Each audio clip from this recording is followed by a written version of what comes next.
Welcome back, ladies and gentlemen, to yet another episode of Real Talk with Shan and Bilal. We know it's been a couple weeks since our last episode, but we are back and we are going to do a full-fledged episode on the State of the Union address by President Donald Trump, as well as the Democratic response by Joe Kennedy III. So, we're going to get started with the State of the Union address first. My first opinion on it, the first thing I thought of was it's actually not as divisive as the media is playing it out to be. You know, I think it was one of the more hopeful speeches in his career. I think it's in stark contrast with his Twitter feed, because it's like that thing's absolutely divisive, and I don't think his State of the Union address was nearly as divisive. In fact, it called for national unity, and that's why it misled a lot of people to kind of think that he was going to talk about his agenda in the divisive, kind of brash sense of the word, in the way that he tries to convey it in his Twitter feed. I definitely get what you mean. Hello, guys. My name's Paul. You guys know me. Okay, anyway, back to the divisiveness. I totally get what you mean in terms of it was less like it wasn't as strong or as rough, right? As his Twitter feed usually is. And even when he just says stuff off the cuff, he's always really brash, and he'll just. It's really emotional, right? Mm-hmm. It's not really substantial. It's more emotional. Here's the thing, though. I feel like you've seen House of Cards, right? There's this line in House of Cards where he says, extend one of your hands and hold a rock in your other one, right? Something like that. It's basically saying have the appearance that you want to extend the olive branch, that you want to please both sides, right? But at the same time, you're really holding things over their head that would make them think otherwise. Okay, guys, so by the way, Vinay just came back. So we are going to be having a special guest today. His name is Vinay. Vinay, do you want to introduce yourself? You can just say something short. We have 10 people. If you're from the school, you should know. I'm just saying. Okay. Hi, my name's Vinay. Been a friend with Bilal and Shan for a couple of years now. Yeah. So just so you know, Vinay, we're going to be talking about the State of the Union. Okay, so and the response, talking about the divisiveness, right? The thing that hit me the most was when he said the pitting the government against God, and it seems like you can only support one. One second, I'm going to see if I can find the line. Yeah, he says, quote, "In America, we know that faith and family, not government and bureaucracy, are the center of the American life. Our motto is, in God we trust," end quote. So I definitely get that, right? But at the same time, it's really awkward and really it puts everyone that's not your version of God, that doesn't believe in your version of God, in a really awkward position, because if we support the Constitution and we're looking at that, and let's say I'm Buddhist or something, right? Yeah. Does that mean that I'm against "in God we trust"? Because as Joe Kennedy would later on say, "E pluribus unum." That should be what we really go around. Wait, can you repeat the exact quote? Oh yeah, the entire thing. Yeah. In America, we know that faith and family, not government and bureaucracy, are the center of American life. Our motto is, in God we trust. I think the thing that he was trying to say here is not your God versus my God. I think it's the argument of God versus government, because a lot of people, at least one of the main talking points regarding faith in and family in American life, from the right at least, is that the left has kind of thrown away these family values in favor of the government should take care of everyone, what we call in Chinese government the iron rice bowl, right? The government should basically take care of everyone. They should employ them. They should give them free access to healthcare, stuff like that. They should not be left up to the free market, basically. So I think that leads to a bigger government, obviously, because then they have to take on more duties and they have more of a control over citizens' lives. And what rings true in the minds of conservatives in general is that leads to a more socialistic kind of country, because that is socialistic policy when you're putting more in the hands of the government. That's what they want to avoid. They want to let the allocation of goods and resources be by private industry, because it does lead to the lowering of prices, and it leads to overall consumer satisfaction and just the overall happiness index of a country to go up. Obviously, there's got to be a trade-off somewhere. Yeah, there's a trade-off somewhere. And I think what Trump is doing right now is appealing to the base that doesn't want more government. He's appealing to the business people. He's appealing to the people who don't want Democrats in government dictating what they do with their business, what they do with their Christian values, because his supporters overwhelmingly are Christian, especially in the South. And I think that's what he was trying to appeal to. The government should not be worshipped. God should be worshipped, as has been going down for centuries, for generations. Yeah. At the same time, though, like a lot of Democrats now, right, especially with this like new wave of Democrats, back during the age of like FDR, Lyndon B. Johnson, that stuff, like New Deal and Great Society, right? It was basically like the government is the solution to all your problems, and obviously Reagan was super popular because he rebutted that entire idea. Exactly. Now, I'll kind of use, I forget who said this, but I know someone in Congress has said this. I'm not for a smaller government, I'm for a more accountable government. So if the government can do the same thing, have the social welfare net, have like Medicare, Medicaid, basically all your FICA taxes, if they're able to do that and stay the same size, because we know that there's some sort of oversight, I'm totally in favor of that. Yeah. But then Trump, like, let's use the FBI for an example, right? Yeah. The FBI is really essential in protecting Americans, right? Yeah. He mentioned MS-13 during the speech. You know, the FBI, CIA, or what's the actual, like, INS and ICE, they all work together to make sure that MS-13, those groups, they don't have or they aren't, like, taking over the United States, or they're basically used to protect U.S. citizens, right? Yeah, exactly. But then, and this is kind of like leewaying to his ideas of what the cabinet should do. He said, quote, "So tonight I call on Congress to empower every cabinet secretary with the authority to reward good workers," end quote. And this is the scary part, quote, "and to remove federal employees who undermine the public trust or fail the American people," end quote. So he's kind of harkening back, like you said, like when he's appealing to his base, to this entire drain the swamp ideology, right? Yeah. At the same time, it's a really scary precedent to set. That cabinet secretaries, right, should just be able to like purge everyone that they don't agree with, right? Yeah.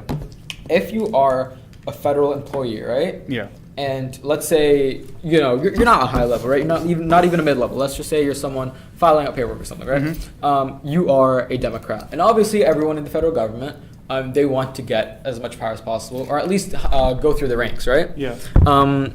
In governmental politics, we learn that this kind of breeds a you have a deeper connection to your cabinet, or not to your cabinet, to your department than you usually might have to your president, right? So let's say that the cabinet secretary, right, who might be a Republican or a Democrat, Democrats can do this. Let's say a Democrat looks at a Republican, right, that they feel isn't doing their job properly or whatever, right? And for political reasons, they fired the Republican. And then they can use the reason, as Trump would say, because they're failing the American people. Yeah. Like this entire idea that you need to say something, or that you need to say something that the president likes in order to keep your job. I feel like that would be the precedent that would be set by the president. I feel like he's making corruption more. I mean, not corrupt. Yeah, government corruption and just insider, I guess, information more subjective than it should be. And I think that's leading to this drain the swamp mentality that's kind of driving up Trump's cult of personality in general, because he is making this so subjective that he's basically saying to his base that these, like, I'm with you. These guys, just because they basically were going to pardon Hillary Clinton even before Comey made an official address addressing the email scandal and all these other things where Trump and his supporters basically think that they've been favoring the FBI have been favoring the Democrats, especially after the Lisa Page and Peter Strzok texts were uncovered. He's making that play into his favor so that he can tell his base that, yeah, you're absolutely right, that the FBI should be held accountable. They're not accountable right now, and it's very clear that they're skewed against us. And I think this is very dangerous if this is the president, like you mentioned, that he is going to use throughout this presidency, because it opens the Democrats up to do the exact same thing and say, oh, well, they did it. I mean, that's what the Republicans have been doing all this time. The worst thing is, if the Democrats do it and they get into power, like, I feel like the Democrats would be even more willing to do it, because the Democrats would see what the Republicans have done and say, you know what, this is our revenge. And the scary thing is that the media would enable them. Yeah. Vinay. Yeah. So I agree with what Bilal was saying. You know, the point of the bureaucracy is to be apolitical, to work no matter what the political system is. It shouldn't be changing depending on who's in power. It should be changing based on who's retiring, who's young, who's old, who's trying to get in the workforce, who's trying to get out of the workforce. Who's most capable? Who's the most capable. That's kind of the point of bureaucracy. It kind of evolved. If you look at history, it evolved from, instead of having those from the noble families in Europe, you know, being in charge of certain areas, you have people who are actually qualified and competent in the certain area you need. If you need tax collectors, you don't let the nobles collect it. You have a series of guys who collect the taxes for you, and that's their job. It makes it a lot more efficient. That's why we saw the rise of a lot of European powers. And also to talk about if the Republicans do set this president, then the Democrats will be more than willing. Well, we've already seen that before. in the state of Alabama for the Doug Jones Roy Moore election. Yeah. There was the law where if there was a certain margin, a party could get rid of all voting records and all the it was supposed to be in the favor of Republicans, but with the Doug Jones election, just wipe it out. With the Doug Jones election, they wiped it out. That was something that was in the favor of the Democratic Party that was set by Republicans. Yeah, so you can already see that's going to happen. So it's definitely something dangerous for the Republican Party. It seems like a good idea now, but it could colossally backfire It could in a little totally bit. come back. Like this entire really quickly. Yeah. There was a point where he started mentioning judges. He mentioned like the court system or something. And then I was watching CNN. Yeah, he said, quote, working with the Senate, we are appointing judges who will interpret the Constitution as written, end quote. So obviously he's going to this entire idea of like originalism, textualism. Yeah. Like obviously more conservative ideology. And I think that's also playing to actually more establishment Republicans, because it's traditionally with the Republicans is you stick to the Constitution as is.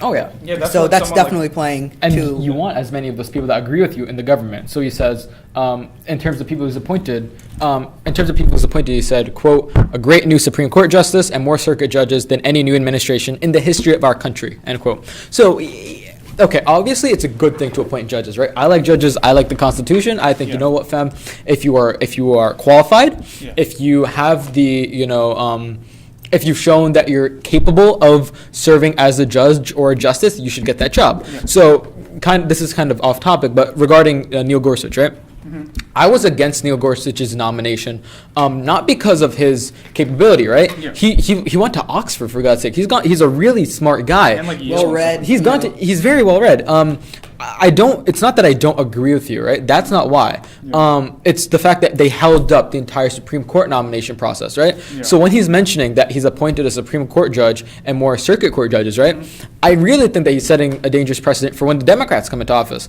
Yeah. Once again, the Democrats, they can ask for the resignation of a bunch of, U.S. attorneys, right? Like he did in the very beginning of his administration. Preet Bharara and Sally Yates, who was kind of the head of it, but, the entire justice system. So when you're saying that, when you're making the court system as political as he's making it, it's once again, we've said president like 50 times now. I think we might hold a record for the most times president has been said in a single. Dude, it's Donald Trump. Donald Trump probably was like, I have said the most president of any president. Okay, anyway, he's setting this very odd. In the future, right, there might be a circumstance where the Democrats do the same thing, and the Republicans will say, "Oh, you can't do that," and the Democrats will say, "Oh, you did it in the past." So do it based off of qualifications. I get it. If you agree with someone's leanings, appoint them, but don't make it as inherently political as it was, as Mitch McConnell made it, for example, and don't make it as political as Neil Gorsuch, because Neil Gorsuch will go to like Trump events. Trump will support Neil Gorsuch. Don't do stuff like that. Now, going to one thing that I think we can all agree on, healthcare. He mentioned a lot of healthcare. He was really good with that. I think that's not really controversial. Do you guys have anything to say regarding his infrastructure plans? I think the one thing he said while he was talking about his tax plan, he said that we repealed the core of the healthcare problem that was basically problematic in the that was inherently a problem in Obamacare, which was the like you said, the individual mandate. And I think that this is an indication that he isn't trying to repeal Obamacare. I mean, repeal and replace Obamacare in its entirety. I think he thinks he is done right now. Yeah. In terms of dealing with Obamacare, he's going to leave it up. He's going to slowly amend it. I think that's the farthest he's going to go, because the way he said it, he said that that's the core of the issue. All right, we've dealt with the core. Everything else is basically external. It's extraneous. It doesn't really matter that much. We got rid of the actual problem. We're done. Our work here is done. Now let's move on to taxes, or let's move on to infrastructure, and let's talk about all these families that got tax cuts and are doing like the best year of business in like 20 to 30 years. So he's really moved on. He mentioned that with the Welding family. Mm-hmm. I forgot the name. C-Day, GJ, whatever it was. I don't know about you guys, but I'm not really in favor of that shtick. Like, there's so many families that definitely. Okay, business worsened for a lot of families in this country, and business got better for a lot of families. It's just the business cycle and how the economy works. I think there were a lot of people who could have been that special guest. I mean, something that would definitely unify and manage to get both sides on the aisle. I remember we brought up the victim, the family of the victim. MS-13. Charlottesville. MS-13, oh, yeah, but Charlottesville. It's definitely something that Trump could use to say he's definitely trying to work towards cooperation. Even if he doesn't agree with it, he could definitely use that as saying, look, I'm trying to cooperate. I'm trying to look at it from both sides. You're not coming. You're not meeting me halfway. It's definitely something Trump could have used as something over the Democratic Party. Yeah. All right, moving on to the economy. Do you guys have anything to say about the economy? He kind of lied when he mentioned the. First of all, one of my favorite. There were a bunch of good shots. Really quickly, my absolute favorite thing that he kept doing was telling the Democrats to stand. Yeah, he kept like, "What did Joe? Yeah, Come on, like, come on, stand up, my boys. Will the real Democrats please stand up?" But anyway, the thing that I disagreed with oh my god, sorry, I lost my train of thought. Economy, right? Okay, yeah. It was when he said that black unemployment and Latino unemployment, I want to say, was the lowest it's been in U.S. history, or at least in recent history. My thing with this is that is true. I will not disagree with the fact, but the context is really important. You're carrying the momentum of the Obama administration, right? So that's why the really horrible, like Republicans, right? They're really not that quick to blame Obama's first two. Actually, they kind of do. I don't blame Obama for the first 2 years of the recession, right? The worst it got was in 2009 when it was his first year, but that was That was a byproduct because the economy doesn't move as soon as a new person's in office. Like there's economic momentum. There's a lag effect that goes on for presidents. Exactly. Yeah, so something that happened under the Bush administration that comes to fruition under the Obama administration has actually unfairly been placed on. Like Trump would obviously take credit for. He would take credit for it, but at the same, I think it's in his true. best interest. He takes credit for what is It good appeals under to his his base. administration, and then blames anything that's negative on lag from the Obama administration. He wants to have it almost two ways because that's what works best for him and his agenda, his party goals, and his shot at re-election, saying, "Oh, all these great things happened under me. Vote for me again, and it's going to keep happening. We're gonna keep winning. We're never going to stop winning." Sorry for the terrible Trump. talking about a victory that he wants I think to the get. actual biggest lie that he told was that these are the biggest tax cuts in American history. That's not. That's Reagan. That obviously happened under Reagan. That- not it's even not close. even- That went from like 80 top marginal tax rate went from like 80 something to like 39, I think. Yeah, unless you're like No, not even close. I mean, come on. Yeah, because It's like halved. Reagan is known. He just across the board, right? Just cut, and in some areas, right? Trump was actually I'm not sure if you heard this. He accidentally increased protections for Medicare. He made it easier for states to expand protections of Medicare. So, like, I mean, just given that alone, not biggest tax cuts in history. But talking about one thing that might make history, it's this entire DACA plan, right? Yeah. Obviously, it's already historic because of the government shutdown. That was kind of looming over this entire event. The government shutdown, the story with not the prostitute, but the stripper, the Russian investigation, Andrew McCabe, all of that stuff. But I feel like the biggest one, or one of the most political ones, at least in terms of Congress, would definitely be DACA.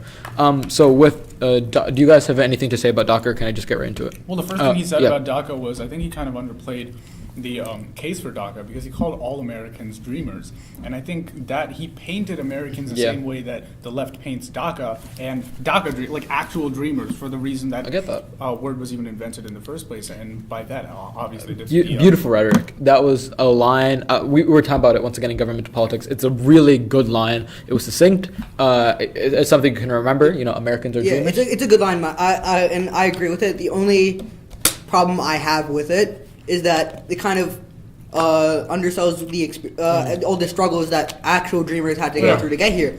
I mean, obviously, day-to-day life is a struggle, and coming out of a recession was hard. And Americans definitely, you can't say they are dreamers. I mean, we have a reputation for being some of the most hardworking people, all the negative stereotypes aside. Unlike we don't take siestas, we don't take months off, mandatory. We work. It's one of the things that you can say no matter what you can say wrong about the political spectrum and the political landscape in the United States, hard workers, you can definitely say that without a doubt. But at the same time, what they've had to go through is they weren't able to get certain protections. They've had to go through experiences that nobody should ever have to go through. And I mean, it's definitely you have to take that into account when you say something like that. I think you covered my side. Do you have anything else to say about DACA? I think that's the perfect thing to say. I mean, at this point, I think in terms of the Democratic response, I think we're going to get into. Let's get into Joe Kennedy. Yeah, let's get into that. The first thing that I want to talk about, not Joe Kennedy in particular, but the Democrats as a whole. I think they painted this as like a really divisive State of the Union, which I think they were trying to do in order to paint his presidency as divisive as a whole. And I don't think they went about it the right way. I think their response should have comprised of this presidency talks about unity and openness and like discussion with one another. But at the same time, he flaunts his, flaunts his Twitter feed and his wealth on his Twitter feed. And he spreads racial divide and just divide in general across this country through his rhetoric on his Twitter feed. They didn't really mention that, but they did take positions that a vast majority of Americans view as extreme. And I think we can talk more about that when we get into Joe Kennedy's responses, especially in terms of Black Lives Matter and like tearing the wall down. I think those real extreme. I think I view myself as a moderate. I feel like actually if I reevaluate it, I'm probably a lot more liberal than I think I am. But as a moderate, I was really excited for Joe Kennedy because he is a moderate Democrat. He's not he's a true moderate. He's a new Democrat. He's a true moderate. And I was a little bit disappointed. I mean, overall, it was a pretty good speech. It was a beautiful speech. The rhetoric was amazing. That was the best part. The rhetoric was good, but he went a little bit farther left than he probably should have aimed for because if you want to win, you want to get the moderates. I think I feel like the progressives are the vanguard right now of the Democratic Party. Nancy Pelosi, Chuck Schumer, I feel like they know that they're starting to lose. And remember, they always do this entire shtick. Obama did the same thing. You paint yourself as a progressive, and then you back off, like right as it actually matters. You have a public position and a private position. Exactly. Which is the same exact reason that Hillary got a lot of hate because she said it in public. Because she admitted that. The thing, like for Obama, for example, right? It was really easy to portray Obamacare as single-payer health care and, basically as this socialist nightmare by the Republicans because that's how Obama had kind of been portraying it. That's how he had led up to it. So when he gave something like that, which really, if you look at it, it's center, at most center-left, but it's really kind of a centrist plan. Mm-hmm. They were able to paint it because that was Obama's public view. We're going to get single-payer health care. Now, we're running out of time, but I want to talk about some of the good lines that were in Joe Kennedy III's response. I'm just going to call him Mr. Kennedy. So for Mr. Kennedy's response, I think my favorite was, quote, "For them, dignity isn't something you're born with, but something you measure by your net worth, your celebrity, your headlines, your crowd size, not to mention the gender of your spouse, the country of your birth, the color of your skin, the God of your prayers," end quote. So first of all, as a guy that likes talking, like speeches, I'm into that type of stuff. The rhetoric and the flow of that, it was really amazing. It was very well written. It was very well written. Well executed. Something definitely that people wanted to hear and got what they wanted to. I loved what I heard. I wasn't sure about what I saw. Did you see the glistening lips? Brighter than my future. Okay, Democratic distracted me response so brought much. to you by Chapstick. Honestly, it was ridiculous. But yeah. Okay, well, the first thing, I don't know. I was kind of distracted and a little bit disappointed with the backdrop of the response. I mean, like a broken. I know it's a bit like I think it's a bit overreaching. It was personally speaking. It was at a vocational school, right? Yeah, it was at a vocational school with like this repaired car model behind him, and the Kennedys. Look. It was a black Ford Mustang. Yeah, okay, look, the Kennedys don't have a great history with cars. Yeah, especially broken cars. Sean, So like, Sean! they don't. They just okay. It's Oh, really God, ironic. that's so dark. It's just a really so dark. ironic thing to have right Oh behind. God, especially black convertibles. Yeah. So I mean, Y'all are so messed up. I mean, his It is grandfather's like a perfect example. Was of, it? Like, Was it in a public great school? uncle actually. oh, great uncle. His grandfather is Robert Kennedy. His Yeah, grandfather is Robert Kennedy. He got shot on his So stage. his Only- grandfather's Oh, brother, okay, same great thing. uncle. Yeah. I mean, Robert Kennedy didn't have like the best of endings either. But I mean, the speech as a whole, it was really good on the rhetoric. It was really good on like hyping up the progressives. On terms of policy, though, he was basically the weakest part. I think was his policy because it was basically like Trump did it. It's bad. I'm against it. And he was like, it was really anti-Trump when it should have been anti-alt-right. Yeah. He kind of covered all those notes, but there was not really any idea of unity. And that's what you need to do. The progressives need to say, we're not, from a progressive point of view, in terms of how we're like want to be elected, they have to say, we're not crazy. We can work with you. We have our ideas. We're strong with them. But we wanna work it out. So in terms of Joe Kennedy's response, overall pretty good. Overall pretty Also, good. in But addition to what you say, I'll Yeah. finish. But in addition to what you say, progressives definitely need to work with and understand the viewpoints of conservatives who live in the heartlands. If you look at where progressives are situated, you see on the West Coast, your California, your LA, your San Francisco, your Seattle, your New Yorks. You don't really see them with their connection, exception being places like Chicago and other major metropolitan areas sprinkled around the Midwest. They don't really have any connections with the heartland, which is a reason why Trump got elected, because it was often neglected by the left. There's a geopolitical divide. There's a geopolitical divide that Trump exploited. He said, "Look, I will fight for you. I will fight for you, the working class of the." He unified the working class by unified the dividing working class. everyone else, and So, that was yeah. enough to get him So elected. my final thought on the response is basically, what Bilal said. I think it was good rhetoric in terms of appealing to progressives. The one thing that I thought was a bit more extremist than it had to be, because it makes it easier for the right to portray him as this sort of radical leftist, was when he said, you steadfastly say Black Lives Matter, and like, we will tear the wall down, like our generation will tear the wall down. That was extra. Like that's was extreme. a- That's a real extremist position. That's not that's. I don't know whether a lot of progressives feel that way, but that's sort of insinuating to the fact that you are not in favor of border security. Everyone in this country is in favor of border At least security. Open 'cause it's borders is important. like, We're not Europe. We're not the Schengen area. You need to have. You need to be here for legitimate reasons. Obviously, the way we go about it should be tasked a little bit differently. We should reevaluate it, and our recruiting methods, the way we actually executed the distribution of agents on the border, how we keep it safe. That's up for debate.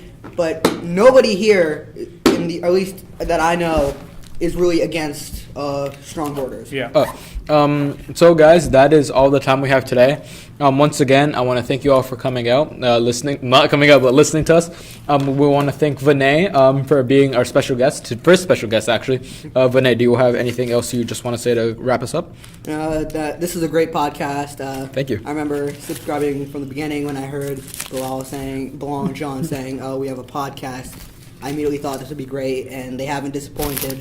A great conversation, definitely reaching across the aisle, trying to see from both points, and definitely a wide range of what you want to cover. So it's definitely something to keep watching. So thank you for those kind words, Vinay.